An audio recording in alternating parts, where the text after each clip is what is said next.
महला पंजवा। राखो अपनी शरण प्रभ, मोहे कृपा तारे।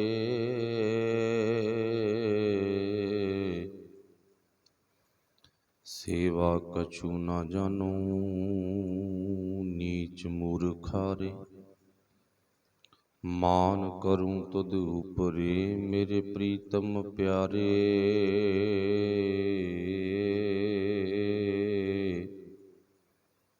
हम अपराधी सद भूलते तुम बख्शण हारे। रहाओ हम अवगुण करहि असंख, नीत तुम निर्गुण दातारे। दासी संगत प्रभु त्याग ए कर्म हमारे, तुम केव हो सब किछ दया तार। हम अकृत घनारे,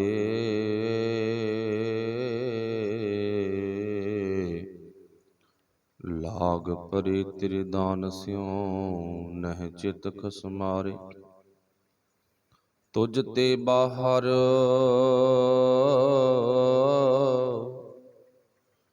किछ नहीं पब काटन हारे।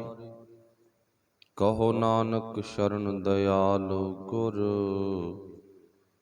लेहो मुग्ध उबारे। कहो नानक शरण दयाल गुर, लेहो उधारे।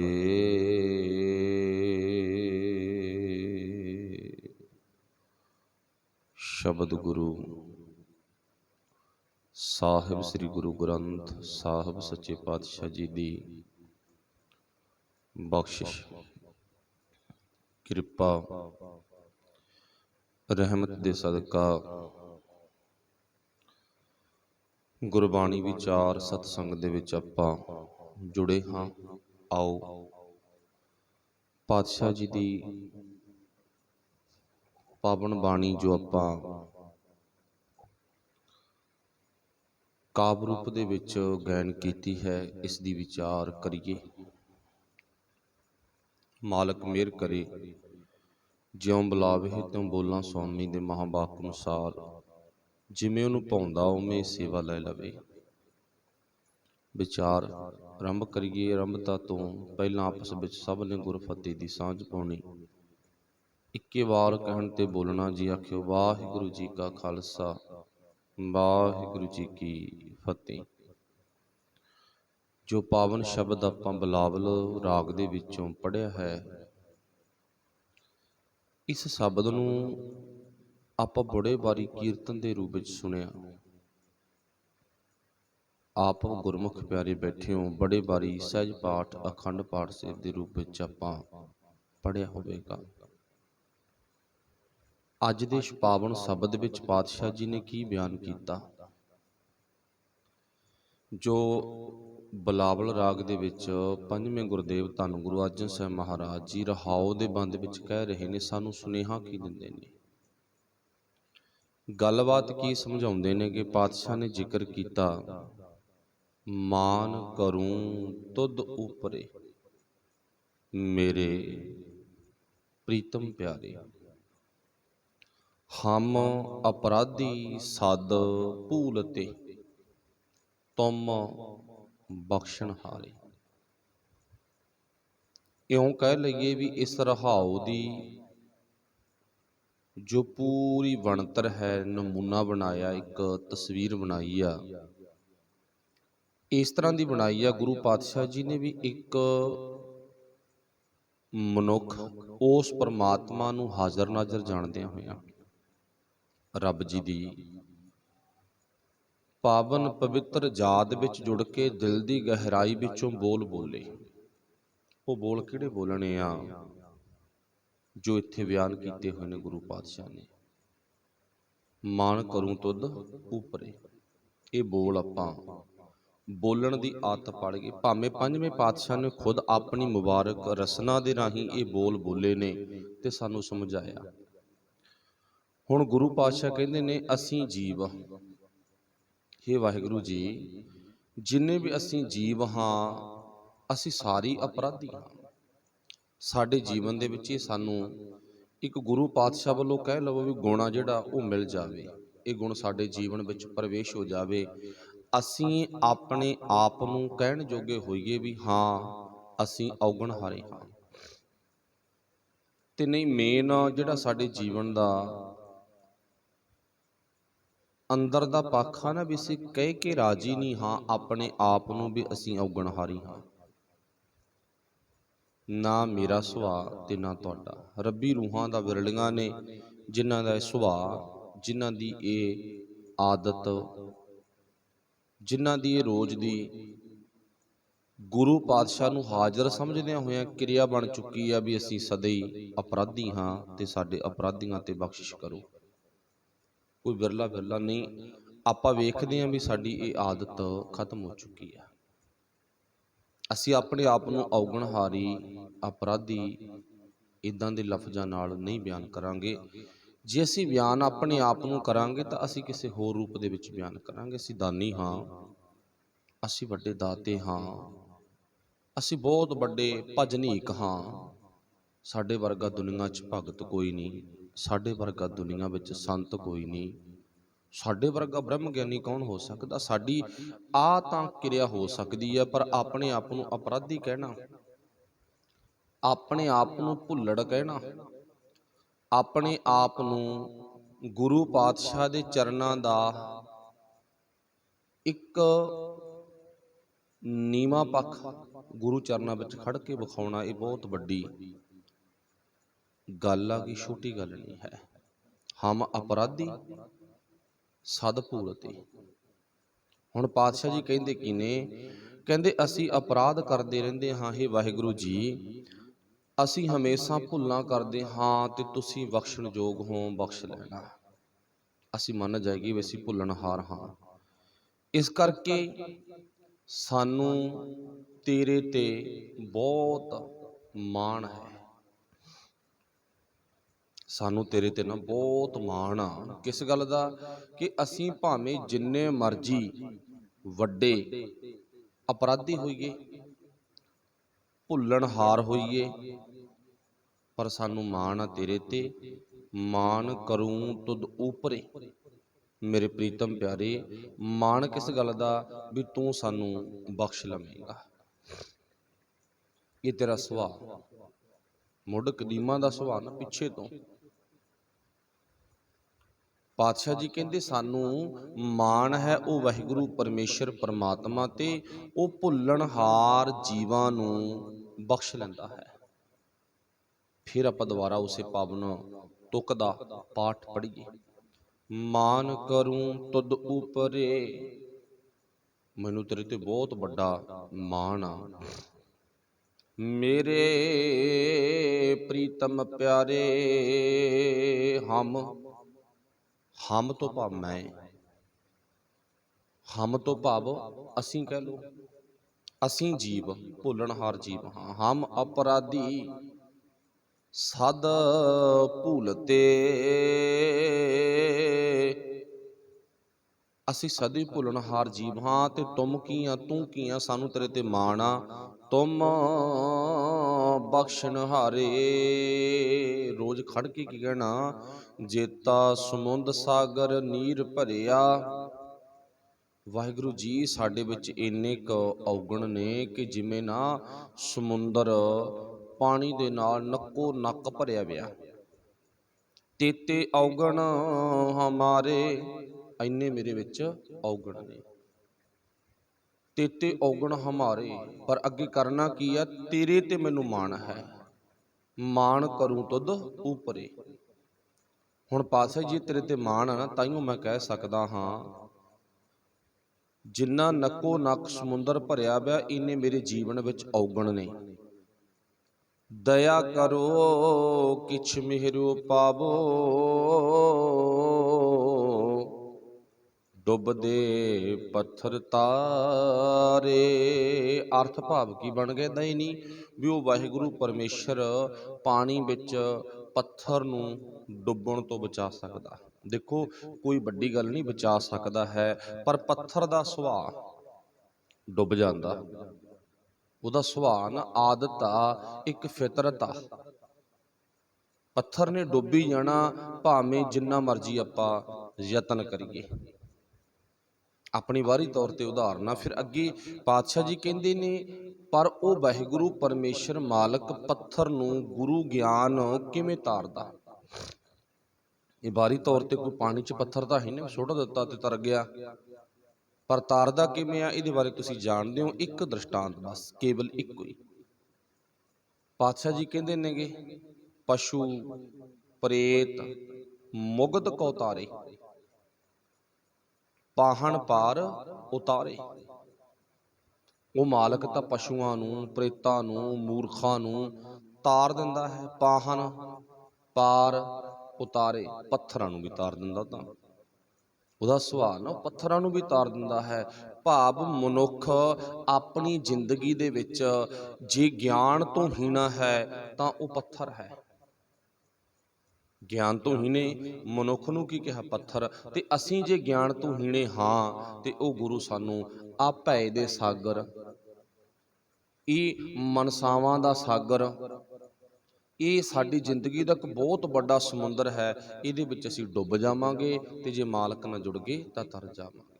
ਹਮ ਸਦ ਅਪਰਾਧੀ ਭੂਲ ਤੇ ਤੁਮ ਬਖਸ਼ਣ ਹਾਰੇ ਰਹਾਓ। ਫਿਰ ਪਾਤਸ਼ਾਹ ਨੇ ਬਿਆਨ ਕੀ ਕੀਤਾ, ਰਾਖੋ ਆਪਣੀ ਸ਼ਰਨ ਪ੍ਰਭ ਮੋਹ ਕਿਰਪਾ ਧਾਰੇ। ਮੈਨੂੰ ਆਪਣੀ ਸ਼ਰਨ ਵਿੱਚ ਰੱਖ ਲੈ ਪਾਤਸ਼ਾਹ, ਮੋਹੇ ਮੇਰੇ ਤੇ ਕਿਰਪਾ ਕਰੋ। ਸੇਵਾ ਕਛੂ ਨਾ ਜਾਨੋ, ਨੀਚ ਮੂਰਖਾਰੇ। ਮੈਂ ਬਹੁਤੀ ਵੱਡੀ ਕੋਈ ਸੇਵਾ ਨਹੀਂ ਜਾਣਦਾ ਵੀ ਮੇਰੀ ਜ਼ਿੰਦਗੀ ਦੀ ਸੇਵਾ ਕੀ ਹੈ, ਕਿਹੋ ਜੀ ਹੈ, ਪਰ ਇੰਨਾ ਜ਼ਰੂਰ ਆ, ਮੈਨੂੰ ਨੀਵੇਂ ਜੀਵਨ ਵਾਲੇ ਨੂੰ, ਮੈਨੂੰ ਨੀਵੇਂ ਜੀਵਨ ਵਾਲੇ ਨੂੰ, ਮੂਰਖ ਨੂੰ ਤੇਰੀ ਸੇਵਾ ਕਰਨ ਦੀ ਜਾਂਚ ਨਹੀਂ ਹਜੇ ਆਈ। ਇਹ ਸੱਚਾ। ਜੇ ਆਪਾਂ ਗੁਰੂ ਨੂੰ ਪੁੱਛੀਏ ਨਾ ਵੀ ਮਾਲਕ ਜੀ ਅਸੀਂ ਤੇਰੀ ਸੇਵਾ ਕਿਵੇਂ ਕਰ ਸਕਦੇ ਹਾਂ, ਤਾਂ ਸ਼ਾਇਦ ਕੇਵਲ ਗੁਰੂ ਹੀ ਹੈ ਜਿਹੜਾ ਸੱਚ ਦੱਸੇਗਾ। ਤੇ ਨਹੀਂ, ਸੇਵਾ ਦੇ ਨਾਂ ਤੇ ਸਾਡੀ ਲੁੱਟ ਆ ਜਿਹੜੀ ਉਹ ਬਹੁਤ ਹੋ ਰਹੀ ਹੈ। ਸੇਵਾ ਦੇ ਨਾਂ ਤੇ ਇੱਕ ਕੇਵਲ ਗੁਰੂ ਹੈ, ਮਾਲਕ ਹੈ, ਜਿਹੜਾ ਦੱਸ ਦੇਵੇਗਾ ਵੀ ਸੇਵਾ ਬੇਟਾ ਕਿਵੇਂ ਕਰਨੀ ਹੈ। ਫਿਰ ਲਿਖਿਆ ਕੀ ਆ, ਸੇਵਾ ਕਛੂ ਨਾ ਜਾਣੋ। ਮੈਨੂੰ ਕੋਈ ਤਰੀਕਾ ਨਹੀਂ, ਜਾਂਚ ਨਹੀਂ ਹੈ, ਮੈਨੂੰ ਕੋਈ ਢੰਗ ਨਹੀਂ ਹੈ, ਮੈਂ ਕਿਵੇਂ ਸੇਵਾ ਕਰਾਂ। ਸੇਵਾ ਕਛੂ ਨਾ ਜਾਣੂ, ਨੀਚ ਮੂਰਖਾਰੇ। ਭਾਵ ਮੈਂ ਸੇਵਾ ਕਰਨ ਦਾ ਤਰੀਕਾ ਸਮਝਦਾ ਹੀ ਨਹੀਂ ਗਾ। ਤੇ ਦੇਖੋ ਜਿਹੜੀ ਗੱਲ ਇੱਥੇ ਪੰਚਮ ਪਾਤਸ਼ਾਹ ਧੰਨ ਗੁਰੂ ਅਰਜਨ ਸਾਹਿਬ ਮਹਾਰਾਜ ਨੇ ਦਰਜ ਕੀਤੀ ਹੈ ਨਾ, ਲਿਖੀ ਹੈ, ਜਿਹੜੀ ਗੱਲ ਲਿਖੀ ਆ, ਜੇ ਇਹਦੇ ਮੁਤਾਬਕ ਆਪਾਂ ਵੇਖੀਏ, ਜੇ ਵੇਖੀਏ ਤਾਂ ਇਹ ਸੱਚ ਹੈ ਵੀ ਸਾਨੂੰ ਸੇਵਾ ਕਰਨ ਦੀ ਜਾਂਚ ਨਹੀਂ ਹੈ। ਤੇ ਜੇ ਆਪਾਂ ਇਸੇ ਪੰਨੇ ਨੂੰ ਪਲਟ ਕੇ ਆਪਣੇ ਮੁਤਾਬਕ ਵੇਖੀਏ ਤਾਂ ਸਾਨੂੰ ਇਉਂ ਮਹਿਸੂਸ ਹੋਵੇਗਾ ਵੀ ਅਸੀਂ ਸੇਵਾ ਬਹੁਤ ਕਰ ਰਹੇ ਹਾਂ। ਫਰਕ ਪੈ ਗਿਆ, ਇਹਦਾ ਫਰਕ ਪੈ ਗਿਆ ਨਾ। ਹੁਣ ਜੇ ਤਾਂ ਗੁਰੂ ਨੂੰ ਪੁੱਛਣਾ, ਫਿਰ ਤਾਂ ਪਾਤਸ਼ਾਹ ਜੀ ਨੇ ਲਿਖਿਆ ਨਾ, ਸੇਵਾ ਥੋਰੀ ਮੰਗਣ ਬਹੁਤਾ, ਮਹਿਲ ਨਾ ਪਾਵੋ ਕਹਿ ਤੋ ਪਹੁਤਾ, ਕੂੜੇ ਮੂਰਖ ਕੀ ਹਠੀਸਾ। ਪਾਤਸ਼ਾਹ ਜੀ ਕਹਿੰਦੇ ਸੇਵਾ ਤਾਂ ਤੇਰੀ ਹੈ ਹੀ ਨਹੀਂ। ਹੁਣ ਮੈਨੂੰ ਭੁਲੇਖਾ ਪੈ ਗਿਆ ਵੀ ਮੇਰੇ ਵਰਗਾ ਕੌਣ ਹੋ ਸਕਦਾ, ਮੈਨੂੰ ਤਾਂ ਭੁਲੇਖਾ ਪੈ ਗਿਆ ਨਾ। ਗੁਰੂ ਪਾਤਸ਼ਾਹ ਕਹਿੰਦੇ ਸੇਵਾ ਥੋੜੀ ਮੰਗਣ ਬਹੁਤਾ। ਇੱਕ ਦ੍ਰਿਸ਼ਟਾਂਤ ਲੈ ਲਓ, ਸੇਵਾ ਥੋੜੀ ਮੰਗਣ ਬਹੁਤਾ। ਕਦੇ ਪੰਜਵੇਂ ਪਾਤਸ਼ਾਹ ਦੀ ਸ਼ਰਨ ਵਿੱਚ ਰਹਿਣ ਵਾਲਾ ਭਾਈ ਮੰਚ, ਤੁਸੀਂ ਇਤਿਹਾਸ ਨੂੰ ਸੁਣਿਆ, ਪੜ੍ਹਿਆ, ਵਿਚਾਰਿਆ, ਬੜੇ ਵਾਰੀ ਗੁਰੂ ਪਾਤਸ਼ਾਹ ਦੇ ਚਰਨਾਂ ਦਾ ਭੋਰਾ ਬਣ ਗਿਆ ਨਾ। ਪਰ ਪਾਤਸ਼ਾਹ ਕਦੇ ਕਦੇ ਪੁੱਛਦੇ ਆ, ਗੁਰੂ ਕਾ ਸਿੱਖਾ ਕੀ ਕਰਦਾ ਹੁੰਨਾ, ਸੇਵਾ ਕਰਦਾ ਪਾਤਸ਼ਾਹ। ਖਾਣਾ ਕਿੱਥੋਂ ਆ? ਕਹਿੰਦਾ ਜੀ ਆਪ ਜੀ ਵੱਲੋਂ ਦਿੱਤਾ ਹੋਇਆ ਜੋ ਲੰਗਰ ਦੇ ਵਿੱਚ ਹੈ ਛਕ ਲਈਦਾ। ਬਸ ਇੱਕ ਦ੍ਰਿਸ਼ਟਾਂਤ ਆ ਕੇਵਲ ਸਮਝਣ ਦੇ ਲਈ। ਤੇ ਪਾਤਸ਼ਾਹ ਮੁਸਕਰਾ ਕੇ ਕਹਿੰਦੇ ਨੇ, ਕਹਿੰਦੇ ਬੇਟਾ ਇਸ ਤੋਂ ਪਹਿਲਾਂ ਤੂੰ ਮਾਲਕ ਨਾਲੋਂ, ਸੱਚ ਨਾਲੋਂ ਟੁੱਟਿਆ ਹੋਇਆ ਸੀ ਤੇ ਤੇਰੇ ਤੇ ਕਰਜ਼ਾ ਜਿਹੜਾ ਹੈ ਨਾ, ਕਰਜ਼ਾ ਜਿਹੜਾ ਹੈ ਉਹ ਬਹੁਤ ਚੜਿਆ ਹੋਇਆ, ਅਗਿਆਨਤਾ ਦਾ ਬਹੁਤ ਚੜਿਆ ਹੋਇਆ ਹੈਗਾ। ਤੇ ਹੁਣ ਜਿੰਨਾ ਤੂੰ ਕੰਮ ਕਰਦਾ, ਮਤਲਬ ਜਿੰਨੀ ਤੂੰ ਸੇਵਾ ਕਰਦਾ, ਉਹ ਤਾਂ ਤੇਰੀ ਲੇਖੇ ਵਿੱਚ ਹੈ ਹੀ ਨਹੀਂ। ਜਿੰਨਾ ਕੰਮ ਕਰਦਾ, ਜਿੰਨੀ ਸੇਵਾ ਕਰਦਾ, ਓਨਾ ਤਾਂ ਤੂੰ ਆਪਣਾ ਖਾ ਪੀ ਜਾਂਦਾ। ਚਲੋ ਮਾਫ ਕਰਨਾ, ਚਾਹੇ ਗੁਰੂ ਇਦਾਂ ਦੇ ਬਚਨ ਨਹੀਂ ਬੋਲਦਾ, ਪਰ ਇੱਕ ਸਮਝਣ ਦੇ ਲਈ ਇੱਕ ਸਾਨੂੰ ਸੰਕੇਤ ਮਿਲਦਾ, ਦ੍ਰਿਸ਼ਟਾਂਤ ਮਿਲਦਾ ਵੀ ਕੀ ਸਾਡਾ ਸੁਭਾਅ ਇਹੀ ਤਾਂ ਨਹੀਂ ਵੀ ਜਿੰਨਾ ਕੁ ਕਰਦੇ ਆ ਵੀ ਓਨਾ ਕੁ ਸਾਡਾ ਸਾਫ਼ ਹੋ ਜੇ, ਵੀ ਲੇਖੇ ਜੀ ਨਾ ਪਵੇ। ਹੁਣ ਸਿਆਣਾ ਕੌਣ ਆ? ਜਿਹੜਾ ਕੰਮ ਕਰਨ ਦੇ ਨਾਲ ਨਾਲ ਨਾ, ਮੰਨ ਲਓ ਵੀ ਜਿਹੜਾ ਰੋਜ਼ ਦਾ 500 ਰੁਪਈਆ 200 ਰੁਪਈਆ 400 ਰੁਪਈਆ ਕਮਾਉਂਦਾ, ਉਹਦੇ ਵਿੱਚੋਂ 2 4 10 20 30 ਦੀ ਬਚਤ ਕਰੇ। ਸਿਆਣਾ ਉਹ ਨਹੀਂ ਵੀ ਜਿਹੜਾ ਜਿੰਨੇ ਕਮਾਏ ਉਦੋਂ ਦੁੱਗਣੇ ਖਾ ਜੇ। ਸਿਆਣਾ ਉਹ ਜਿਹੜਾ ਉਹਦੇ ਚ ਭਾਵੇਂ 1 ਪੈਸਾ ਵੀ ਬਚਾ ਜੇ, ਉਹ ਸਿਆਣਾ। ਗੁਰੂ ਪਾਤਸ਼ਾਹ ਜੀ ਕਹਿੰਦੇ ਤੇਰਾ ਤਾਂ ਜੀਵਨ ਇਦਾਂ ਸਾਫ਼ ਹੋਈ ਜਾਂਦਾ ਗਾ, ਲੇਖੇ 'ਚ ਤਾਂ ਕੁਛ ਪਈ ਨਹੀਂ ਰਿਹਾ ਗਾ। ਬਸ ਇਸ਼ਾਰਾ ਕੀ ਆ ਵੀ ਸਾਡੀ ਭਾਵਨਾ ਦੇ ਮੁਤਾਬਕ ਜੇ ਆਪਾਂ ਵੇਖਾਂਗੇ ਤਾਂ ਸਾਡੀ ਸੇਵਾ ਬਹੁਤ ਹੈ, ਤੇ ਜੇ ਆਪਾਂ ਗੁਰੂ ਨੂੰ ਪੁੱਛਾਂਗੇ ਤਾਂ ਸੇਵਾ ਥੋੜੀ, ਮੰਗਣ ਬਹੁਤਾ। ਫਿਰ ਗੁਰੂ ਕਹਿੰਦਾ ਪੁੱਤ ਤੇਰੀ ਸੇਵਾ ਬਹੁਤ ਥੋੜੀ ਆ, ਮੰਗ ਤੂੰ ਬਹੁਤ ਰਿਹਾ ਗਾ। ਮੰਗਾਂ ਤੇਰੀਆਂ ਬਹੁਤ ਵੱਡੀਆਂ ਵੱਡੀਆਂ ਨੇ ਤੇ ਸੇਵਾ ਤੇਰੀ ਬੜੀ ਛੋਟੀ ਆ। ਚਲੋ ਮੰਗ ਤੇ ਥੋੜਾ ਜਿਹਾ ਬਾਹਰੋਂ ਆਪਾਂ ਸੰਕੇਤ ਲੈ ਲਓ, ਇਹ ਸੱਚ ਆ। ਦੁਨੀਆ ਦੀ ਕੋਈ ਵੀ ਕਿਤੇ ਵੀ ਐਸੀ ਤਾਕਤ ਨਹੀਂ ਹੈ ਜਿੱਥੇ 1 ਰੁਪਈਆ 10 ਰੁਪਈਏ 100 ਰੁਪਈਆ ਦੇ ਕੇ ਤੰਦਰੁਸਤੀ ਮਿਲਦੀ ਹੋਵੇ, ਪੁੱਤ ਮਿਲਦੇ ਹੋਣ, ਦੁੱਧ ਮਿਲਦਾ ਹੋਵੇ, ਨੌਕਰੀਆਂ ਮਿਲਦੀਆਂ ਹੋਣ, ਤੇ ਭਾਵ ਸਾਡੇ ਜੀਵਨ ਦੀ ਸ਼ੋਭਾ ਮਿਲਦੀ ਹੋਵੇ 5 10 20 ਦੇ ਕੇ। ਸੋਚ ਕੇ ਦੇਖੋ, ਦੁਨੀਆ ਦਾ ਇੱਕ ਰਿਵਾਜ ਆ ਵੀ ਜੋ ਆਪਾਂ ਵਸਤੂ ਖਰੀਦਣੀ ਆ ਤਾਂ ਉਹ ਵਸਤੂ ਦਾ ਮੁੱਲ ਬਰੋਬਰ ਦਾ ਤੇ ਵੱਧ ਕੇ ਦੇਣਾ ਪੈਂਦਾ। ਬਰੋਬਰਤਾ ਦਾ ਮੁੱਲ ਜਾਂ ਵੱਧ ਕੇ ਮੁੱਲ ਦੇਣਾ ਪੈਂਦਾ। ਉਦਾਹਰਨ ਆਪਾਂ ਆਮ ਹੀ ਵੇਖਦੇ ਆ ਵੀ ਮੰਨ ਲਓ ਕਿਸੇ ਸਬਜ਼ੀ ਵਾਲੇ ਨੇ, ਰੇਹੜੀ ਵਾਲੇ ਨੇ ਹੋਕਾ ਦਿੱਤਾ ਫਲਾਨੀ ਸਬਜ਼ੀ ਨਾ ਭਾਈ ਦਾਣਿਆਂ ਦੇ ਬਰੋਬਰ। ਹੁਣ ਸੰਕੇਤ ਕੀ ਆ ਵੀ ਦਾਣੇ 15 20 ਰੁਪਏ ਕਿਲੋ ਆ ਨਾ, ਤੇ ਇਹ ਸਬਜ਼ੀ 15 20 ਰੁਪਏ ਕਿਲੋ ਆ। ਮਤਲਬ ਬਰੋਬਰਤਾ ਦਾ ਪੱਖ ਆ। ਇਹ ਨਹੀਂ ਹੈ ਵੀ ਭਾਵ ਉਦੋਂ ਘਟ ਕੇ ਮਿਲੇ, ਵੀ ਰੇਟ ਘਟ ਕੇ ਮਿਲੇ, ਨਹੀਂ। ਜੇ ਘਟ ਕੇ ਮਿਲੂ ਤਾਂ ਅਗਲਾ ਵੇਚਣ ਵਾਲਾ ਆਪਣੀ ਜ਼ਿੰਦਗੀ ਦੇ ਵਿੱਚ ਸਦਾ ਲਈ ਹੱਥ ਧੋ ਬੈਠੂਗਾ। ਉਹ ਇਸ ਵਪਾਰ ਦੇ ਵਿੱਚ ਮੁਨਾਫਾ ਖੱਟਣ ਦੀ ਬਜਾਏ ਨਾ ਘਾਟਾ ਖੱਟੇਗਾ।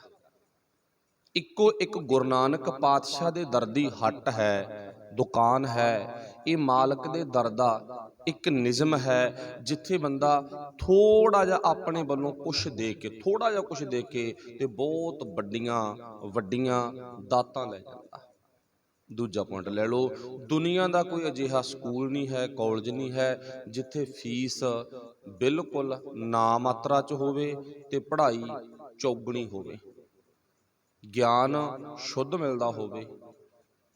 ਠੀਕ ਹੈ ਨਾ। ਤੇ ਪਰ ਇੱਕੋ ਇੱਕ ਮਾਲਕ ਦਾ ਦਰ ਹੈ ਜਿੱਥੇ ਫ੍ਰੀ ਦੇ ਵਿੱਚ ਸਾਨੂੰ ਨਾ 100% ਸ਼ੁੱਧ ਗਿਆਨ ਪ੍ਰਾਪਤ ਹੁੰਦਾ, ਫ੍ਰੀ ਦੇ ਵਿੱਚ। ਫਿਰ ਪਾਤਸ਼ਾਹ ਜੀ ਕਹਿੰਦੇ ਤੂੰ ਹੁਣ ਅੰਦਾਜ਼ਾ ਲਾ ਕੇ ਦੇਖ ਬੇਟਾ, ਸੇਵਾ ਥੋੜੀ ਮੰਗਣ ਬਹੁਤਾ। ਤੇਰੀਆਂ ਮੰਗਾਂ ਵਾਲੀਆਂ ਵੱਡੀਆਂ ਵੱਡੀਆਂ ਨੇ ਤੇ ਸੇਵਾ ਤੇਰੀ ਬਿਲਕੁਲ ਥੋੜੀ ਆ, ਹੈ ਹੀ ਨਹੀਂ। ਆਪਾਂ ਤਾਂ ਇਹੀ ਕਹਿ ਸਕਾਂਗੇ ਸੇਵਾ ਕੀ ਸੀ? ਗੁਰ ਕੀ ਸੇਵਾ ਸ਼ਬਦ ਵਿਚਾਰ। ਸੇਵਾ ਤਾਂ ਇਹ ਸੀ। ਤੇ ਹੁਣ ਸ਼ਬਦ ਦੀ ਵਿਚਾਰ ਨਾਲ ਕੱਲਾ ਠੀਕ ਆ ਵੀ ਜਿੱਥੇ ਆਪਾਂ ਬੈਠੇ ਆ, ਜਿੰਨੀ ਸੰਗਤ ਹਾਂ ਆਪਾਂ ਸੁਣ ਵੀ ਰਹੇ ਆ, ਵਿਚਾਰ ਕਰ ਵੀ ਰਹੇ ਆ, ਤੇ ਵਿਚਾਰ ਅਨੁਸਾਰ ਚਲੋ ਮੰਨ ਲਓ 100 50 20 30 ਜਿੰਨੇ ਵੀ ਹਾਂ ਆਪਾਂ ਜੀਵਨ ਢਾਲ ਵੀ ਰਹੇ ਆ। ਤੇ ਨਹੀਂ ਅੰਕੜੇ ਆਪਣੇ ਸਾਹਮਣੇ ਨੇ। ਇਸ ਵੇਲੇ ਆਪਾਂ ਹਰ ਇੱਕ ਗੁਰਦੁਆਰਾ ਸਾਹਿਬ ਦੀ ਇਨਕੁਆਰੀ ਕਰ ਸਕਦੇ ਆ, ਕਿੱਥੇ ਕਿੱਥੇ ਗੁਰੂ ਪਾਤਸ਼ਾਹ ਜੀ ਦੀ ਪਾਵਨ ਬਾਣੀ ਦੀ ਵਿਚਾਰ ਰੂਪੀ ਸੇਵਾ ਕੀਤੀ ਜਾਂਦੀ ਹੈ। ਬਾਕੀ ਬਾਹਰੀ ਤਾਂ ਬਹੁਤ ਕੁਛ ਹੁੰਦਾ ਨਾ। ਬਹੁਤ ਕੁਝ ਬਾਹਰੀ ਤੌਰ ਤੇ ਬਹੁਤ ਕੁਝ ਹੁੰਦਾ ਗਾ, ਪਰ ਉਹਨੂੰ ਪਾਤਸ਼ਾਹ ਨਹੀਂ ਵੇਚਦੇਗੇ। ਤਾਂ ਹੀ ਉਹ ਕਹਿ ਦਿੱਤਾ ਸੇਵਾ ਥੋੜੀ ਮੰਗਣ ਬਹੁਤਾ। ਇੱਥੇ ਕੀ ਲਿਖਿਆ ਗਾ, ਸੇਵਾ ਕਛੂ ਨਾ ਜਾਣੂ ਹਮ ਨੀਚ ਮੂਰਖਾਰੇ। ਮੈਨੂੰ ਤਾਂ ਸੇਵਾ ਕਰਨ ਦਾ ਤਰੀਕਾ ਹੀ ਨਹੀਂ ਹੈ, ਜਾਂਚ ਹੀ ਨਹੀਂ ਹੈ, ਮੈਂ ਤਾਂ ਭੁੱਲਣ ਹਾਂ, ਭੁੱਲੜਾ ਨਾ, ਮੈਨੂੰ ਕੋਈ ਅਕਲ ਨਹੀਂ ਹੈ। ਫਿਰ ਪਾਤਸ਼ਾਹ ਜ਼ਿਕਰ ਕੀ ਕਰਦੇ ਨੇ, ਦੋਨੇ ਪੰਗਤੀਆਂ ਨੂੰ ਆਪਣੇ ਅੰਦਰ ਨਾ ਲੜੀ 'ਚ ਪਰੋਲਿਓ, ਜਿਵੇਂ 1 ਨੰਬਰ 2 ਨੰਬਰ 3 ਨੰਬਰ, ਇੱਦਾਂ ਨਾ ਤਰਤੀਬਵਾਰ ਮਤਲਬ ਕਿ ਆਪਣੇ ਅੰਦਰ ਪਰੋਈ ਚੱਲੋ। ਪਹਿਲਾ ਪੱਖ, ਪਾਤਸ਼ਾਹ ਅਸੀਂ ਨੀਚ ਹਾਂ, ਸਾਨੂੰ ਅਕਲ ਨਹੀਂ, ਇਹ ਗੱਲ ਕਹਿਣੀ ਆ। ਫਿਰ ਪਾਤਸ਼ਾਹ ਮੈਨੂੰ ਸੇਵਾ ਕਰਨ ਦੀ ਅਕਲ ਵੀ ਨਹੀਂ, ਦੂਜਾ ਪੁਆਇੰਟ। ਤੇ ਹੁਣ ਤੀਜੇ ਪੁਆਇੰਟ ਤੇ ਆਪਾਂ ਚਲੇ ਗਏ। ਉੱਥੇ ਕੀ ਲਿਖਿਆ ਗਾ, ਪਾਤਸ਼ਾਹ ਜੀ ਕਹਿੰਦੇ ਹਮ ਆਵਗੁਣ ਕਰਹਿ ਅਸੰਖ ਨੀਤ। ਅਸੰਖ ਤੋਂ ਭਾਵ ਹੁੰਦਾ ਅਣਗਿਣਤ। ਹਮ ਅਸੀਂ ਔਗਣਹਾਰੀ ਹਾਂ, ਅਸੰਖ ਕਿੰਨੇ ਕੁ ਔਗਣ ਕਮਾਉਂਦੇ ਆ ਰੋਜ਼, ਅਣਗਿਣਤ, ਜਿਨ੍ਹਾਂ ਦੀ ਗਿਣਤੀ ਕੋਈ ਨਹੀਂ। ਤੁਮ ਨਿਰਗੁਣ ਦਾਤਾਰੇ, ਤੁਮ ਪਾਤਸ਼ਾਹ ਜੀਓ ਨਿਰਗੁਣ ਦਾਤਾ ਹੋ। ਭਾਵ ਪਾਤਸ਼ਾਹ ਜੀ, ਇਹ ਮਾਲਕ ਜੀ, ਸਾਡੇ ਅੰਦਰ ਬਹੁਤ ਜ਼ਿਆਦਾ ਅਨੇਕਾਂ ਹੀ ਔਗਣੀ ਔਗਣ ਨੇ, ਅਸੰਖਾਂ ਦੀ ਗਿਣਤੀ ਜਾਂ ਅਣਗਿਣਤ ਨੇ, ਪਰ ਤੇਰਾ ਜੀਵਨ ਕਿਹੋ ਜਿਹਾ ਨਾ, ਤੂੰ ਸਾਡੇ ਗੁਣ ਨਹੀਂ ਵੇਖਦਾ, ਵਾਹਿਗੁਰੂ ਔਗਣ ਨਹੀਂ ਵੇਖਦਾ। ਇਹ ਤੇਰਾ ਸੁਭਾਅ ਆ। ਸਮਝਾਉਣਾ ਜ਼ਰੂਰ ਆ, ਝਿੜਕਦਾ ਬਹੁਤ ਆ, ਥੱਪੜ ਵੀ ਮਾਰਦਾ, ਪਰ ਤੇਰਾ ਸੁਭਾਅ ਨਾ ਮਾਂ ਵਰਗਾ। ਮਾਂ ਝਿੜਕਦੀ ਵੀ ਆ, ਥੱਪੜ ਵੀ ਮਾਰਦੀ ਆ, ਘੂਰਦੀ ਵੀ ਆ, ਪਰ ਆਪਣੇ ਪੁੱਤ ਦੇ ਔਗਣ ਜਦੋਂ ਦੇਖਣ ਦੀ ਗੱਲ ਆਉਂਦੀ ਆ ਨਾ, ਉਦੋਂ ਪਰਦਾ ਪਾ ਲੈਂਦੀ ਹੈ, ਕਹਿੰਦੀ ਚੱਲ ਕੋਈ ਨਾ, ਸਿਆਣਾ ਬਣ ਜਾਊ। ਹੁਣ ਇਹੀ ਸੁਭਾਅ ਗੁਰੂ ਦਾ, ਝਿੜਕਦਾ ਬਹੁਤ ਆ, ਥੱਪੜ ਬਹੁਤ ਮਾਰਦਾ, ਤੇ ਪਰ ਜਦੋਂ ਔਗਣ ਸਾਡੇ ਅੰਦਰ ਦੇ ਪ੍ਰਗਟ ਹੁੰਦੇ ਆ ਨਾ, ਤੇ ਉਹਨਾਂ ਨੂੰ ਉਹ ਆਪਣੀਆਂ ਅੱਖਾਂ ਤੋਂ ਪਰੋਖੇ ਕਰ ਦਿੰਦਾ, ਕੋਈ ਨਾ, ਸਿਆਣਾ ਬਣ ਜਾਊਗਾ। ਝਿੜਕਦਾ ਘੂਰਦਾ ਬਹੁਤ ਆ। ਹੁਣ ਇੱਥੇ ਗੁਰੂ ਸਾਹਿਬ ਜੀ ਨੇ ਕੀ ਕਿਹਾ, ਮਾਲਕ ਜੀ ਸਾਡੇ ਵਿੱਚ ਤਾਂ ਇੰਨੇ ਔਗਣ ਨੇ, ਅਸੀਂ ਗਿਣ ਕੇ ਦੱਸ ਨਹੀਂ ਸਕਦੇ, ਪਰ ਸਾਨੂੰ ਇੰਨਾ ਜ਼ਰੂਰ ਪਤਾ ਵੀ ਜਿਹੜਾ ਤੇਰਾ ਸੁਭਾਅ ਨਾ, ਤੂੰ ਔਗਣ ਨਹੀਂ ਵੇਖਦਾ। ਦੁਨੀਆ ਦਾ ਸੁਭਾਅ 100 ਦੇ ਵਿੱਚੋਂ 2 ਔਗਣ ਆ ਨਾ, ਉਹ ਵੇਖੇਗੀ, ਰੌਲਾ ਪਾਉਣਗੇ। ਦੁਨੀਆ ਦਾ ਸੁਭਾਅ ਨਾ, ਜੇ ਤਾਂ 100 ਵਿੱਚੋਂ 98 ਔਗਣ ਨੇ, ਫੇਰ ਤਾਂ ਵੇਖਣੇ ਹੀ ਵੇਖਣੇ ਨੇ, ਫੇਰ ਤਾਂ ਸ਼ੱਕ ਹੀ ਕੋਈ ਨਹੀਂ ਨਾ, ਵੀ ਫੁੱਲ ਤਾਂ ਹੈ ਹੀ ਨਹੀਂ, ਕੰਡੀ ਕੰਡੇ ਨੇ। ਤੇ ਜੇ ਫੁੱਲਾਂ ਦੇ ਨਾਲ ਪੌਦਾ ਭਰਿਆ ਪਿਆ ਤੇ ਕੰਡੇ ਟਾਵੇਂ ਟਾਵੇਂ ਆ, ਤੇ ਫਿਰ ਸਾਨੂੰ ਕੰਡੇ ਵੇਖਣ ਦੀ ਲੋੜ ਨਹੀਂ ਹੈ। ਪਰ ਜਿਹੜਾ ਗੁਰੂ ਦਾ ਸੁਭਾਅ ਨਾ, ਉਹ ਔਗਣ ਕੋ ਨਾ ਚਿਤਾਰਦਾ, ਉਹ ਔਗਣ ਚਿਤਾਰਦਾ ਨਹੀਂ ਹੈ, ਮਤਲਬ ਵਹਿੰਦਾ ਨਹੀਂ ਹੈ। ਫਿਰ ਪਾਤਸ਼ਾਹ ਜੀ ਕਹਿੰਦੇ ਕੀ ਨੇ, ਤੁਮ ਨਿਰਗੁਣ ਦਤਾਰੇ ਦਾਸੀ ਸੰਗਤ ਪ੍ਰਭ ਤਿਆਗ, ਇਹ ਕਰਮ ਹਮਾਰੇ। ਮੇਰੇ 'ਚ ਤਾਂ ਆ ਵੀ ਸਭ ਤੋਂ ਵੱਡਾ ਔਗਣ ਆ ਪਾਤਸ਼ਾਹ। ਕਿਹੜਾ? ਮੈਂ ਨਾ ਤੇਰੇ ਪਿਆਰਿਆਂ ਦੀ ਰੱਬੀ ਗੁਣਾਂ ਦੇ ਧਾਰਨੀ ਜੀਵਾਂ ਦੀ ਸਤ ਸੰਗਤ ਕਰਨੀ ਛੱਡਤੀ। ਮੈਂ ਤਾਂ ਛੱਡਤੀ, ਤਿਆਗਤੀ, ਕੀ ਲੈਣਾ, ਛੱਡ ਖੜਾ, ਛੱਡਤੀ ਨਾ। ਉਹ ਮੇਰਾ ਸੁਭਾਅ ਜਿਹੜਾ ਹੈ, ਜਿਹੜਾ ਮੇਰਾ ਕਰਮ ਹੈ, ਉਧਰਲੇ ਬੰਨੋਂ ਟੁੱਟ ਚੁੱਕਿਆ। ਇਹ ਬਿਲਕੁਲ ਸੱਚ ਹੈ।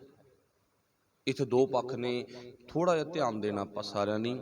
ਪਹਿਲਾ ਪੱਖ ਹੈ, ਜਿਵੇਂ ਆਪਾਂ ਬਾਣੀ 'ਚ ਪੜ੍ਹਦੇ ਹਾਂ, ਮੇਰੇ ਮਾਧੋ ਜੀ ਸਤ ਸੰਗਤ ਮਿਲੇ ਸੋ ਤਰਿਆ, ਜਾਂ ਕਰ ਸਾਧ ਸੰਗਤ, ਬੜੇ ਪ੍ਰਮਾਣ ਆਉਂਦੇ ਨੇ। ਗੁਰੂ ਨਾਨਕ ਪਾਤਸ਼ਾਹ ਦੀ ਸੰਗਤ ਗੁਰਦੇਵ ਪਾਤਸ਼ਾਹ ਜੀ ਕਹਿੰਦੇ ਕਰਿਆ ਕਰ। ਸਤ ਸੰਗਤ, ਜਿੱਥੇ ਗੁਰੂ ਦੇ ਪਿਆਰੇ ਸਤ ਸੰਗੀ ਇਕੱਠੇ ਹੋਣ, ਉੱਥੇ ਬੈਠ ਕੇ ਨਾ ਜ਼ਰੂਰ ਸਤ ਸੰਗਤ ਕਰਿਆ ਕਰ। ਚਲੋ ਇਹ ਬਾਹਰੀ ਤੌਰ ਤੇ ਇੱਕ ਦ੍ਰਿਸ਼ ਆ ਗਿਆ, ਜਿੱਥੇ ਸਾਨੂੰ ਕਈ ਗੱਲਾਂ ਗੁਰੂ ਸਾਹਿਬ ਨੇ ਕਹਿਤੀਆਂ ਵੀ ਰੋਜ਼ ਭਾਈ ਨੇਮ ਦੇ ਵਿੱਚ ਸੰਗਤ ਕਰ, ਸਤ ਸੰਗਤ ਕਰਿਆ ਕਰ, ਇਦਾਂ ਦਾ ਪੱਖ ਸਾਨੂੰ ਦੱਸਦਾ। ਤੇ ਹੁਣ ਆਪਾਂ ਕੀ ਵੇਖਣਾ ਗਾ, ਇੱਕ ਸਤ ਸੰਗਤ ਨਾ ਅਸੀਂ ਰੋਜ਼ ਕੱਲਿਆਂ ਨੇ ਕਰਨੀ, ਕੱਲਿਆਂ ਨੇ, ਸਮਝਦੇ ਨਾ ਆਪਾਂ, ਕੱਲਿਆਂ ਨੇ ਸਤ ਸੰਗਤ ਕਰਨੀ ਆ। ਉਹ ਸਤ ਸੰਗਤ ਦੇ ਵਿੱਚ ਕੋਈ ਨਹੀਂ ਹੋਣਾ ਚਾਹੀਦਾ, ਕੋਈ ਵੀ ਸ਼ਾਮਲ ਨਹੀਂ ਹੋਣਾ ਚਾਹੀਦਾ, ਅਸੀਂ ਇਕੱਲੇ ਹੋਣੇ ਚਾਹੀਦੇ ਹਾਂ। ਹੁਣ ਇੱਕ ਉਦਾਹਰਨ ਆ, ਚਲੋ ਵੈਸੇ ਤੁਸੀਂ ਬਹੁਤ ਸਿਆਣੇ ਹੋ, ਸਮਝਦਾਰ ਹੋ, ਇੱਕ ਨਾ ਮੇਰਾ ਲਾ ਲਓ ਜਾਂ ਤੁਹਾਡਾ ਲਾ ਲਓ, ਆਪਣਾ ਸੁਭਾਅ ਸਾਰਿਆਂ ਦਾ ਹੀ ਕੀ ਸੁਭਾਅ ਗਾ। ਹੁਣ ਇਹ ਸੁਭਾਅ ਵੇਖਣਾ ਆਪਾਂ।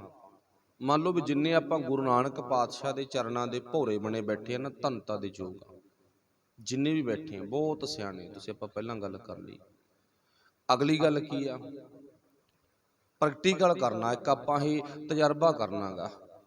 मन लवो आपां अपने ते गल लागू करनी आ भी कल नूं आपां एक नियम बना के वेखना भी कोई भी ना गुरु नानक पातशाह दे घर च आवे, कोई भी ना आवे, कोई भी, ते असीं रह जाइए बिल्कुल कल्ले।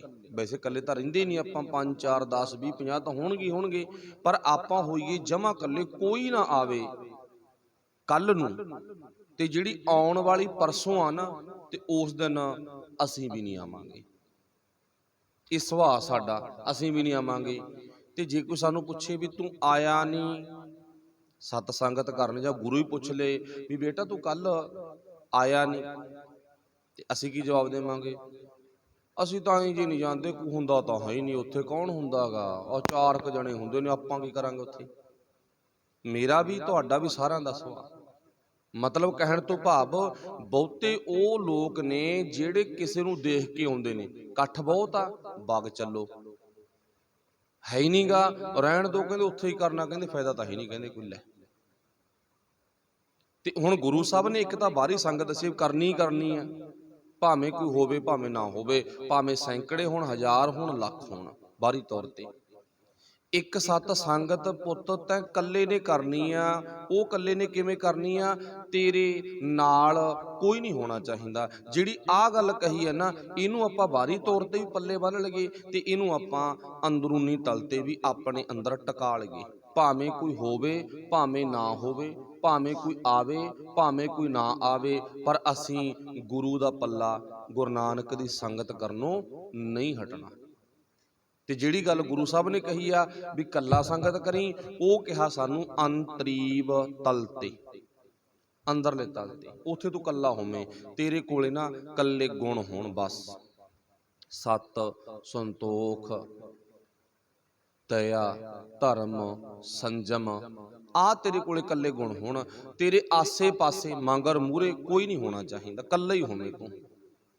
ਆਸੇ ਪਾਸੇ ਮਗਰ ਮੂਹਰੇ ਨਾ ਹੋਣ ਤੋਂ ਭਾਵ ਕੀ ਹੈ? ਇੱਥੇ ਕਾਮ, ਕ੍ਰੋਧ, ਲੋਭ, ਮੋਹ, ਹੰਕਾਰ ਆ ਵਿੱਚ ਸ਼ਾਮਲ ਨਹੀਂ ਹੋਣੇ ਚਾਹੀਦੇ। ਸਮਝ ਗਏ ਨਾ? ਇਕੱਲੇ ਨੇ ਸਤ ਸੰਗਤ ਕਰਨੀ ਹੈ। ਤੇ ਤੁਹਾਡੇ ਵਿੱਚੋਂ ਬਹੁਤ ਵਡਭਾਗੇ ਜੀਵ ਹੋਣਗੇ ਜਿਹੜੇ ਇਕੱਲੇ ਸਤ ਸੰਗਤ ਕਰਦੇ ਨੇ। ਸਿਮਰਨ ਕਰਨਾ, ਬਾਣੀ ਪੜ੍ਹਨੀ, ਇਕੱਲੇ ਬੈਠ ਕੇ ਉਸ ਅਕਾਲ ਪੁਰਖ ਵਾਹਿਗੁਰੂ ਨਾਲ ਧਿਆਨ ਜੋੜਨਾ, ਤੇ ਉਸ ਇਕੱਲੇਪਣ 'ਚ ਦੂਜਾ ਕੋਈ ਸ਼ਾਮਲ ਨਹੀਂ ਹੋਣਾ ਚਾਹੀਦਾ। ਠੀਕ ਹੈ ਨਾ? ਇੱਥੇ ਗੁਰੂ ਸਾਹਿਬ ਨੇ ਕਿਹਾ ਵੀ ਤੂੰ ਇਕੱਲਾ ਸਤ ਸੰਗਤ ਕਰਿਆ ਕਰ। ਇੱਕ ਆਪਾਂ ਬਾਹਰੀ ਦ੍ਰਿਸ਼ ਬਣਾ ਲਿਆ ਵੀ ਵੇਖਾ ਵੇਖੀ ਵਾਲੀ ਜਿਹੜੀ ਭਾਵਨਾ ਉਹ ਆਪਾਂ ਛੱਡ ਦੋ, ਵੀ ਇੱਥੇ ਕੋਈ ਹੁੰਦਾ ਨਹੀਂ, ਇੱਥੇ ਕੋਈ ਆਇਆ ਨਹੀਂ, ਇੱਥੇ ਘੱਟ ਆਉਂਦੇ ਨੇ, ਆਪਾਂ ਕੀ ਲੈਣਾ, ਛੱਡ ਖੜਾ, 2 ਕੁ ਜਣੀ ਹੁੰਨੇ ਆ। ਇਹ ਸਾਡੀ ਭਾਵਨਾ, ਇਉਂ ਕਹਿ ਲਓ ਜਿਹਦੇ ਇਹ ਖਿਆਲ ਬਣ ਗਿਆ ਉਹ ਗੁਰੂ ਦੀ ਨਿਗਾਹ 'ਚ ਸਭ ਤੋਂ ਨਿਕੰਮਾ, ਜਿਹਦੇ ਭਾਵਨਾ ਬਣ ਗਈ। ਇੱਕ ਉਦਾਹਰਨ ਦੇਵਾਂ ਮੈਂ, ਤੁਸੀਂ ਬਹੁਤ ਗੁਰਦੁਆਰਾ ਸਾਹਿਬ ਦੇ ਦਰਸ਼ਨ ਕੀਤੇ ਹੋਣਗੇ, ਜਿਹੜੇ ਗੁਰਦੁਆਰਾ ਸਾਹਿਬ ਨਾ ਉੱਥੇ ਨੇ ਜਿੱਥੇ 4 ਚੁਫੇਰੇ ਸਿੱਖ ਹੈ ਹੀ ਨਹੀਂ, ਜਿੱਥੇ 4 ਚੁਫੇਰੇ ਸਿੱਖ ਹੈ ਨਹੀਂ। ਉਦਾਹਰਨ ਵਜੋਂ ਜਿਵੇਂ ਤੁਸੀਂ ਗੁਰਦੁਆਰਾ ਗੁਰੂ ਨਾਨਕ ਸਾਹਿਬ ਦੀ ਯਾਦ ਵਿੱਚ ਬਣਿਆ ਵਿਆ ਰੀਠਾ ਸਾਹਿਬ, ਤੇ ਤੁਸੀਂ ਦੇਖਿਆ ਹੋਣਾ ਬਹੁਤੇ ਭੈਣਾਂ ਵੀਰਾਂ ਨੇ ਵੀ ਉਹ ਜਗ੍ਹਾ ਕਿੱਥੇ ਜੇ ਆ, ਬਹੁਤ ਨੀਵੇਂ ਥਾਂ 'ਚ ਆ, ਨੰਬਰ 1। ਤੇ ਜਿੰਨੇ 150 ਘਰ ਨੇ ਉਹਦੇ ਆਸੇ ਪਾਸੇ ਸਾਰੇ ਨੇ ਉਹ ਗੈਰ ਸਿੱਖਾਂ ਦੇ, ਸਿੱਖ ਨਹੀਂ ਹਨ ਉੱਥੇ। ਸੰਗਤ ਉੱਥੇ ਕਦੇ ਕਦੇ ਟਾਮੀ ਟਾਮੀ ਜਾਂਦੀ ਆ, ਸੰਗਤ ਕਦੇ ਕਦੇ ਟਾਮੀ ਟਾਮੀ ਜਾਂਦੀ ਆ। ਤੇ ਨੇਮ ਕੀ ਆ? ਰੋਜ਼ ਕੀਰਤਨ ਵੀ ਹੁੰਦਾ, ਰੋਜ਼ ਕਥਾ ਵੀ ਹੁੰਦੀ ਆ, ਰੋਜ਼ ਨਿਤਨੇਮ ਵੀ ਹੁੰਦਾ, ਤੇ ਰੋਜ਼ਾਨਾ ਗੁਰੂ ਪਾਤਸ਼ਾਹ ਦਾ ਜਸ ਵੀ ਗਿਆ ਜਾਂਦਾ। ਅੱਛਾ, ਜਿਹੜੇ ਰੋਜ਼ ਵਾਲੇ ਨੇ ਉਹ ਕੌਣ ਨੇ? ਕੱਲੀ ਨੇ। ਤੇ ਜੋ ਸੋਚਣ ਛੱਡੋ ਖੜਾ, ਜੇ ਉਹ ਸੋਚਣ ਛੱਡੋ ਖਹਿੜਾ, ਤੇ ਫਿਰ ਸੋਚੋ ਨਿਯਮ ਤਾਂ ਟੁੱਟ ਗਿਆ ਨਾ, ਵੀ ਛੱਡੋ ਖਹਿੜਾ ਕਹਿਤਾ ਤਾਂ ਮੰਨ ਲਓ ਵੀ ਉਹਨਾਂ ਨੇ ਆਪਣੇ ਆਪ ਨੂੰ ਕੀ ਮੰਨ ਲਿਆ, ਵੀ ਇਕੱਲੇ। ਤੇ ਗੁਰੂ ਸਾਹਿਬ ਨੇ ਤਾਂ ਸਰਸਾ ਦੇ ਕੰਢੇ ਤੇ ਬੈਠ ਕੇ ਵੀ ਨਿਤਨੇਮ, ਸਿਮਰਨ, ਆਸਾ ਕੀ ਵਾਰ ਦੇ ਪਾਠ ਕੀਤੇ। ਜੇ ਕਹਿੰਦੇ ਵੀ ਉੱਥੇ 150 ਪਹਿਲਾਂ ਇਕੱਠਾ ਹੋਵੋ, 1000 2000 ਬੰਦਾ ਇਕੱਠਾ ਹੋਵੋ, ਫਿਰ ਆਪਾਂ ਬਾਣੀ ਪੜਾਂਗੇ, ਫਿਰ ਆਪਾਂ ਕੀਰਤਨ ਕਰਾਂਗੇ, ਇਹ ਤਾਂ ਫਿਰ ਗੱਲ ਨਹੀਂ ਸੀ ਬਣਨੀ ਗੀ। ਹੁਣ ਗੱਲ ਨਿਯਮ ਕੀ ਆ? ਭਾਵੇਂ ਕੋਈ ਹੋਵੇ ਭਾਵੇਂ ਨਾ ਹੋਵੇ, ਪਰ ਅਸੀਂ ਸਤ ਸੰਗਤ ਕਰਨੀ ਹੀ ਕਰਨੀ ਹੈ। ਭਾਵੇਂ ਕੋਈ ਆਵੇ ਭਾਵੇਂ ਨਾ ਆਵੇ, ਪਰ ਮੇਰੇ ਅੰਦਰ ਦੀ ਭਾਵਨਾ ਕੀ ਆ, ਮੈਂ ਆਪਣੇ ਭਲੇ ਲਈ ਅੱਛਾ ਕਿਸੇ ਦੇ ਅੰਦਰ ਖਿਆਲ ਬਣਿਆ ਕਦੇ, ਹੁਣ ਇਸੇ ਗੱਲ ਤੋਂ ਗੱਲ ਅੱਗੇ ਵੱਧ ਗਈ, ਕਿਸੇ ਦੇ ਅੰਦਰ ਖਿਆਲ ਬਣਿਆ ਹੋਵੇ ਡਾਕਟਰ ਕੋਲੇ ਜੇ 100-200 ਮਰੀਜ਼ ਹੋਊ ਨਾ, ਮੈਂ ਤਾਂ ਜਾਊਂਗਾ ਭਾਈ, ਨਹੀਂ ਮੈਂ ਤਾਂ ਜਾਂਦਾ ਨਹੀਂਗਾ। ਨਾ ਤਾਂ ਤੁਹਾਡੇ ਅੰਦਰ ਕਦੇ ਖਿਆਲ ਬਣਿਆ ਹੈ ਵੀ ਜੇ ਡਾਕਟਰ ਕੋਲੇ ਨਾ ਮੂਹਰੇ 100 ਬੰਦਾ ਹੋਊ 200 ਬੰਦਾ ਹੋਊ ਮੈਂ ਤਾਂ ਫੇਰ ਜਾਊਂ, ਨਹੀਂ ਮੈਂ ਨਹੀਂ ਜਾਂਦਾਗਾ। ਕੀ ਆ, ਬਿਮਾਰੀ ਆ, ਭਾਵੇਂ ਮੂਹਰੇ ਬੰਦਾ ਹੋਵੇ ਨਾ ਹੋਵੇ, ਮਰੀਜ਼ ਭਾਵੇਂ ਹੋਣ ਨਾ ਹੋਣ, ਪਰ ਅਸੀਂ ਜਾਵੜੇ ਚਲੇ ਗਏ ਤੇ ਜਾ ਕੇ ਆਪਣਾ ਪੱਖ ਸਮਝਾਇਆ, ਦੱਸਿਆ, ਤੇ ਉਹਨੇ ਆਪਣਾ ਪੱਖ ਸਾਨੂੰ ਸਮਝਾ ਦਿੱਤਾ, ਦੱਸ ਦਿੱਤਾ, ਦਵਾਈ ਦਿੱਤੀ, ਵਾਪਸ ਆ ਗਏ। ਤੇ ਇਹ ਗੁਰੂ ਵੀ ਵੈਦ ਆ ਨਾ, ਡਾਕਟਰ ਆਏ ਵੀ, ਤੇ ਇੱਥੇ ਸੋਚਦੇ ਕੀ ਆਉਣ ਵੇਲੇ ਕੌਣ ਕੌਣ ਨੇ ਉੱਥੇ, ਕਿਹੜੇ ਕਿਹੜੇ ਨੇ, ਕਿੰਨੇ ਕੁ ਨੇ, ਇਹ ਸਾਡੀ ਭਾਵਨਾ। ਮੰਨ ਲਓ ਮੈਂ ਤੁਹਾਡੀ ਗੱਲ ਨਹੀਂ ਕਰਦਾ, ਮੈਂ ਆਪਣੀ ਗੱਲ ਕਰਦਾ, ਕੌਣ ਕੌਣ ਆ ਉੱਥੇ। ਅੱਛਾ ਜੇ ਤਾਂ ਹੈਗਾ 150 ਫਿਰ ਤਾਂ ਬਾਗ ਚੱਲਿਆ ਕਰੋ ਯਾਰ, ਜੇ ਕੋਈ ਹੈ ਨਹੀਂ ਤਾਂ ਛੱਡੋ ਖਹਿੜਾ। ਤੇ ਅੱਜ ਦੇ ਸ਼ਬਦ ਵਿੱਚ ਗੁਰੂ ਨੇ ਕੀ ਕਿਹਾ, ਕੱਲਾ ਹੀ ਕਰਿਆ ਕਰ ਕੰਮ, ਕੱਲਾ ਹੀ, ਦੂਜਾ ਤੇਰੇ ਸ਼ਾਮਲ ਹੀ ਨਹੀਂ ਹੋਣਾ ਚਾਹੀਦਾ। ਤੇ ਕਬੀਰ ਸਾਹਿਬ ਦਾ ਬਚਨ ਵੀ ਹੈ ਨਾ, ਕਬੀਰ ਸਾਧੂ ਕੋ ਮਿਲਣੇ ਜਾਈਏ, ਚਾਹੇ ਉਹ ਅੰਤਰੀਵ ਤਲ ਤੇ ਗੁਰੂ ਸਾਹਿਬ ਨੇ ਸ਼ਬਦ ਉਚਾਰਨ ਕੀਤਾ ਅੰਦਰਲੇ ਤਲ ਤੇ, ਪਰ ਉਹਨੂੰ ਆਪਾਂ ਬਾਹਰੀ ਤੌਰ ਤੇ ਵਰਤ ਸਕਦੇ ਹਾਂ। ਸਾਧੂ ਕੋ ਮਿਲਣਾ ਜਾਈਏ, ਅੱਗੇ ਕੀ ਲਿਖਿਆ, ਸਾਥ ਨਾ ਲੀਜੈ ਕੋਏ, ਅਸੀਂ ਕਹਿੰਦੇ ਆ ਸੀਗਾ ਚਾਹੀਦਾ ਸਾਨੂੰ। ਸੋਚੋ ਜਿੱਦੇ ਸੰਸਾਰ ਛੱਡ ਗਏ ਉਹਦੇ ਵੀ ਸੀਗਾ ਚਾਹੀਦਾ, ਸੋਚਣਾ ਤਾਂ ਪੈਣਾ ਨਾ। ਇਸ ਕਰਕੇ ਗੁਰੂ ਸਾਹਿਬ ਨੇ ਦੋ ਪੱਖ ਸਮਝਾਏ ਨੇ, ਸਤ ਸੰਗਤ ਕਰਨੀ ਆ ਪਰ ਕਿਸੇ ਨੂੰ ਦੇਖ ਕੇ ਨਹੀਂ ਕਰਨੀ, ਸੇਵਾ ਕਰਨੀ ਆ ਪਰ ਕੁਝ ਦੁਨਿਆਵੀ ਪੱਖ ਲੈ ਕੇ ਨਹੀਂ, ਤੇ ਨਹੀਂ ਪਾਤਸ਼ਾਹ ਨੇ ਕਹਿ ਦਿੱਤਾ, ਸੇਵਾ ਥੋੜੀ ਮੰਗਣ ਬਹੁਤਾ, ਮਹਿਲ ਨਾ ਪਾਵੋ ਕਹਿ ਤੋ ਬਹੁਤਾ, ਕੂੜੇ ਮੂਰਖ ਕੀ ਹਠ ਹਿੱਸਾ, ਸਾਡਾ ਆ ਸੁਭਾਗ ਆ ਮੂਰਖਾਂ ਵਾਲਾ, ਭਾਵ ਸਾਡੇ ਜੀਵਨ ਵਿੱਚ ਸੇਵਾ ਬੜੀ ਥੋੜੀ ਆ ਤੇ ਮੰਗਾਂ ਸਾਡੀਆਂ ਵੱਡੀਆਂ ਨੇ। ਤੇ ਇੱਥੇ ਪਾਤਸ਼ਾਹ ਨੇ ਲਿਖਿਆ ਸੀ, ਹਮ ਅਵਗੁਣ, ਸਾਡੇ ਜੀਵਨ ਵਿੱਚ ਇੰਨੇ ਕੁ ਔਗਣ ਨੇ, ਕਿੰਨੇ ਕੁ, ਕਰਹੀ ਅਸੰਖ ਨੀਤ, ਅਸੰਖ ਅਣਗਿਣਤ, ਅਣਗਿਣਤ ਔਗਣ ਨੇ। ਤੇ ਮਾਲਕ ਜੀ ਤੇਰਾ ਸੁਭਾਅ ਕੀ, ਤੁਮ ਨਿਰਗੁਣ ਦਾਤਾਰੇ। ਇੱਥੇ ਆਪਣੀ ਬੇਨਤੀ ਸੀ। ਫਿਰ ਪਾਤਸ਼ਾਹ ਕਹਿੰਦੇ, ਦਾਸੀ ਸੰਗਤ ਪ੍ਰਭ ਤਿਆਗ ਕੇ, ਇਹ ਕਰਮ ਹਮਾਰੇ, ਮੈਂ ਤਾਂ ਆਪਣੇ ਜੀਵਨ ਚੋਂ ਸਤ ਸੰਗਤ ਤਿਆਗਤੀ। ਦਾਸੀ ਦਾਸ ਨੇ, ਸਤ ਸੰਗਤ ਛੱਡਤੀ, ਕਹਿੰਦਾ ਛੱਡ ਖੜਾ, ਉੱਥੇ ਦਾ ਹੁੰਦਾ ਨਹੀਂ, ਆਪਾਂ ਕੀ ਲੈਣਾ। ਤੇ ਗੁਰੂ ਕਹਿੰਦਾ ਕੱਲੇ ਨੇ ਸੰਗਤ ਕਰਨੀ, ਹੋਰ ਨਾਲ ਨਹੀਂ ਕਿਸੇ ਨੂੰ ਲੈਣਾ। ਦਾਸੀ ਸੰਗਤ ਤਿਆਗ ਕੇ, ਇਹ ਕਰਮ, ਕਰਮ ਤੋਂ ਭਾਵ ਮੇਰਾ ਰੋਜ਼ ਦਾ ਆਹ ਕਰਮ ਮੰਗਾ, ਆਹ ਮੇਰਾ ਸੁਭਾਅ ਰੋਜ਼ ਦਾ। ਅੱਗੇ ਕਿਹਾਗਾ, ਤੁਮ ਕੇਵਹੁ ਸਭ ਕਿਛ ਦਇਆ ਧਾਰ, ਹਮ ਅਕਿਰਤ ਘਨਾਰੇ। ਮਾਲਕ ਜੀ ਤੇਰਾ ਸੁਭਾਅ ਤਾਂ ਬਹੁਤ ਵਧੀਆ, ਮੈਨੂੰ ਇਹਨਾਂ ਤਾਂ ਪਤਾ ਹੈਗਾ। ਤੁਮ ਕੇਵਹੁ, ਕੇਵਹੁ ਤੋਂ ਭਾਵ ਤੇਰਾ ਸੁਭਾਅ ਕਿਵੇਂ ਦਾ, ਬਹੁਤ ਵਧੀਆ। ਜਵਾਬ ਵੀ ਆਪ ਹੀ ਦਿੱਤਾ ਨਾ, ਸੁਭਾਅ ਤੇਰਾ ਬਹੁਤ ਵਧੀਆ, ਜਵਾਬ ਵੀ ਆਪੇ ਦਿੱਤਾ। ਹਮ ਮੈਂ ਕੀ ਆ, ਮੈਂ ਅਕਿਰਤ ਘਨਾਰੇ, ਤੇ ਮੈਂ ਤਾਂ ਬਹੁਤ ਅਕਿਰਤ ਘਾਣਾ। ਤੇ ਅਕਿਰਤ ਘਣ ਕੌਣ ਹੁੰਦਾਗਾ, ਜਿਹੜਾ ਮਾਲਕ ਪਰਮੇਸ਼ਰ ਨੂੰ ਬਿਲਕੁਲ ਭੁੱਲ ਜਾਵੇ। ਇਉਂ ਕਹਿ ਲਓ, ਜਿਹੜਾ ਕਿਸੇ ਦੇ ਕੀਤੇ ਹੋਏ ਗੁਣਾਂ ਨੂੰ, ਪਰ ਉਪਕਾਰਾਂ ਨੂੰ ਭੁੱਲ ਜਾਵੇ, ਉਹ ਕਿਰਤ ਘਾਣਾ। ਜਿਵੇਂ ਅੱਜ ਆਪਾਂ ਹਿੰਦੂ ਲੋਕਾਂ ਨੂੰ ਕਹਿ ਦਿੰਦੇ ਆ ਵੀ 9ਵੇਂ ਪਾਤਸ਼ਾਹ ਦੇ ਕੀਤੇ ਹੋਏ ਪਰ ਉਪਕਾਰ ਨੂੰ ਇਹ ਲੋਕ ਭੁੱਲ ਚੁੱਕੇ ਨੇ ਭਾਈ। ਬਿਰਲਿਆਂ ਨੂੰ ਛੱਡ ਕੇ, ਚਲੋ ਸਾਰੇ ਨਹੀਂ ਇੱਕੋ ਜਿਹੇ, ਬਿਰਲਿਆਂ ਨੂੰ ਛੱਡ ਕੇ, ਠੀਕ ਹੈ ਨਾ। ਅਕਿਰਤ ਘਨਾਰੇ, ਜੇ ਅਕਿਰਤ ਘਣ ਤੇ ਆਪਾਂ ਵਿਆਖਿਆ ਕਰਨੀ ਹੋਵੇ ਨਾ, ਘੱਟੋ ਘੱਟ 2-1.5 ਘੰਟਾ ਮਾਮੂਲੀ ਗੱਲ ਹੀ ਆ, ਇੱਕੋ ਹੀ ਟੌਪਿਕ ਤੇ ਇੱਕੋ ਹੀ ਪੁਆਇੰਟ ਤੇ। ਚਲੋ ਇੱਥੇ ਇੰਨੀ ਕਾਫੀ ਆ ਵੀ ਕਿਰਤ ਘਣ ਰੱਬ ਨਾਲੋਂ, ਵਾਹਿਗੁਰੂ ਨਾਲੋਂ ਟੁੱਟਿਆ ਹੋਇਆ ਆਪਾਂ ਨਹੀਂ ਬਣਨਾਗਾ। ਤੇ ਅਕਿਰਤ ਘਣ ਦੀ ਜਿਹੜੀ ਫੋਟੋ ਆ ਨਾ, ਉਹ ਭਾਈ ਗੁਰਦਾਸ ਨੇ ਖਿੱਚੀ ਵੀ ਆ। ਤੇ ਗੁਰੂ ਪਾਤਸ਼ਾਹ ਕਿਰਪਾ ਕਰਨ ਕਦੇ ਆਪਾਂ ਵਾਚਾਂਗੇ ਅਕਿਰਤ ਘਣ ਦੀ ਫੋਟੋ ਕਿਵੇਂ ਜੀ ਖਿੱਚੀ ਆ, ਨਕਸ਼ਾ ਕੀ ਬਣਾਇਆ ਹੋਇਆ, ਅਕਿਰਤ ਘਣ ਕਿਹੋ ਜਿਹਾ ਹੁੰਦਾ ਹੈਗਾ ਉਹਦੇ ਬਾਰੇ। ਪਰ ਇੱਕੋ ਹੀ ਪੁਆਇੰਟ ਲੈ ਲਓ, ਅਕਿਰਤ ਘਣ ਮੰਦੀ ਹੂੰ ਮੰਦੇ, ਮੰਦਿਆਂ ਤੋਂ ਵੀ ਮੰਦਾ, ਘਟੀਆ ਤੋਂ ਵੀ ਘਟਿਆ, ਨਕੰਮਿਆਂ ਤੋਂ ਵੀ ਨਕੰਮਾ ਅਕਿਰਤ ਘਣ ਹੁੰਦਾ ਜਿਹੜਾ। ਫਿਰ ਅੱਗੇ ਪਾਤਸ਼ਾਹ ਜੀ ਕਹਿੰਦੇ ਨੇ, ਲਾਗ ਪਰੇ ਤੇਰੇ ਦਾਨ ਸਿਉ ਨਹਿਚੀਤ ਖਸਮਾਰੇ। ਮਾਲਕ ਜੀ ਮੈਂ ਤਾਂ ਤੇਰੇ ਦਿੱਤੇ ਹੋਏ ਦਾਨ ਨੂੰ ਦੇਖ ਕੇ ਵੀ ਆਪਣਾ ਚਿੱਤ ਨਹੀਂ ਤੇਰੇ ਨਾਲ ਜੋੜ ਸਕਿਆ। ਦੇਖੋ ਕਿੱਡੀ ਸੋਹਣੀ ਗੱਲ ਕਹੀ ਆ, ਤੇਰੇ ਵੱਲੋਂ ਦਿੱਤਾ ਹੋਇਆ ਦਾਨ। ਕੀ ਦਿੱਤਾਗਾ, ਆ ਹੱਥ ਪੈਰ ਰੱਬ ਵੱਲੋਂ ਦਿੱਤਾ ਹੋਇਆ ਦਾਨ ਹੀ ਆ, ਸਰੀਰ ਪਰਮਾਤਮਾ ਵੱਲੋਂ ਦਿੱਤਾ ਹੋਇਆ ਦਾਨ ਹੀ ਨਾ। ਸਰੀਰ ਵੱਲ ਤੱਕ ਕੇ ਵੀ ਮੈਂ ਤੇਰਾ ਸ਼ੁਕਰ ਨਹੀਂ ਕੀਤਾ, ਵੀ ਸ਼ੁਕਰ ਆ ਮੈਨੂੰ ਇਹ ਸਰੀਰ ਆ ਨਾ ਜਿਹੜਾ ਬਿਲਕੁਲ ਨਰੋਆ ਮਿਲਿਆ, ਤੰਦਰੁਸਤ ਮਿਲਿਆਗਾ। ਆਪਣੇ ਬੱਚੇ ਦਾਤਾ ਹੀ ਆ, ਜੋ ਵੀ ਘਰ 'ਚ ਆਪਾਂ ਵਰਤ ਰਹੇ ਸਭ ਕੁਝ ਦਾਤਾ, ਉਹਨਾਂ ਵੱਲ ਦੇਖ ਕੇ ਕਦੇ ਧੰਨਵਾਦ ਨਹੀਂ ਕੀਤਾ ਵੀ ਸ਼ੁਕਰ ਆ ਤੇਰਾ। फ्री च माँ प्यो देते, मेरी सेवा करने वास्ते नौकर देते फ्री च, मैनू फ्री च बच्चे मिल गए, फ्री च मिल गए पोते पोतियां, किन्ना कुछ है, तू मैनू सब कुछ ही दे बैठा फ्री च, ठीक है ना। पर मैं कदे तेरा शुक्र नहीं किया, करना चाहिए, जरूर करिए आपां। फिर पातशाह जी कहते ने, तुझ ते बाहर किछ नहीं भव काटन हारे मालक जी, तू ही साडा इस भवजल सागर तो जीवन मुक्त कर सकते हो। कहो नानक शरण दयाल गुर लेहो मुगध उबारे। वो मालक मूर्खां नू उबार दिंदा है। ते मैं अज दा हुक्मनामा ना, माया ममता मोहनी जिन बिन दंता जग खाया, मनमुख खाधे गुरमुख उभरे। इत्थे लिखिया उभारे, उत्थे लिखिया उभरे। उभरे उभारे की गल बन गई, बच गए। मनमुख खाधे गुरमुख उभरे, भाव जिहड़े मनमुख सी उन्हां नूं गलश गई, खा गई, ते जिहड़े गुरमुख सी ना वो बच गए। भाव जिहड़ा गारड़ू सी ना, सप ने डंग उते भी चलाया, पर उन्होंने तरीका सी, वो कहंदा मैनू सप दा डंग कुछ नहीं कहंदा। ते जिन्हों तरीका नहीं सीगा, वो सप दे डंग दी लपेट च आ गया। माया नागनी है ना, जिन्हों तरीका गुरु तो मिल गया वो बच गया, ते जिन्हों तरीका नहीं मिलिया ते भाई वो इस माया दे जाल विच फस गया। सो भुल्लां दी खिमा, पातशाह दी पावन बाणी आपां विचारी आ। पहले पॉइंट सन, असीं मूर्ख हां, असीं अकिरत घान हां, असीं अपराधी हां, असीं पातशाह जी वो औगणहारी हां। फिर अगला पॉइंट सी जिहड़ा मेन सीगा, मान करूं तुद ऊपरे मेरे प्रीतम प्यारे। पर मैं भावें जिन्ना मर्जी अपराधी होवां, पर मैनू एक तेरे ते मान आ, तू बख्श लैना। दुनिया का सुभाव दुनिया नहीं बख्शदी, तू बख्श लैना है, मैनू जरूर बख्शी, मेरे औगण ना चितारी। सब का धन्नवाद। वाहिगुरू जी का खालसा, वाहिगुरू जी की फतेह। राम कली महला